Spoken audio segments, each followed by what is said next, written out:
मंत्री पंकजा मुंडेंकडून दुष्काळग्रस्त भागाची पाहणी करण्यात आली। बैलगाडीमध्ये बसून त्यांनी दुष्काळग्रस्त भागाची पाहणी केली।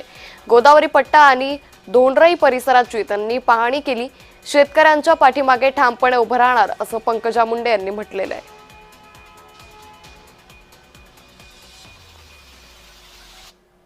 उत्तर द्यायचे नाही, पण मला असं वाटत नाही की कोणत्याही कामा निकषा विना होतं। एखादी विहीर बांधायची तरी निकष आहेत, एखादा बंधारा बांधायचा आहे तरी निकष आहेत, साधं प्रत्येक गोष्टीत निकष आहेत। आपल्या जीवनातही वैयक्तिक निकष असतात, कागद नसतात, फक्त प्रत्येकाचे निकष आहेत आणि नियम आहेत। तर मला नाही वाटत की नियमाच्या शिवाय हे चाललंय। बघा, नियम बाह्य झालं की असं असतो, पाऊस जास्त झाला की असं परिस्थिती आहे। तर मला वाटतं निकषाशिवाय तर काही नाहीये, पण निकष आम्ही लावत नाहीये।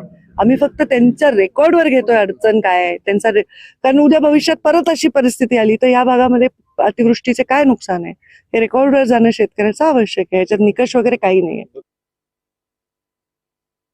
माझी कॅबिनेटमध्ये काल चर्चा झाली आणि मी त्याच्यात हेच विनंती केलेली आहे मुख्यमंत्री आणि उपमुख्यमंत्री दोनही, की आपण 65 मिलीमीटरचं आपलं पर्जन्यमान आहे अतिवृष्टीसाठी, पण ते न धरता आपण पिकांचं नुकसान बघावं। काही काही ठिकाणी 65 ऍव्हरेज मध्ये येत नाहीये, पण पिकांचं प्रचंड नुकसान झालेलं आहे।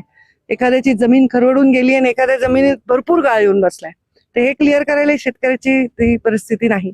तर या सगळ्या गोष्टींचे पंचनामे करून जास्तीत जास्त शेतकऱ्यांना दिलासा देण्याचा प्रयत्न लवकरात लवकर सरकार म्हणून आम्ही करू। शेतकऱ्याच्या मागे ठाम उभे राहू।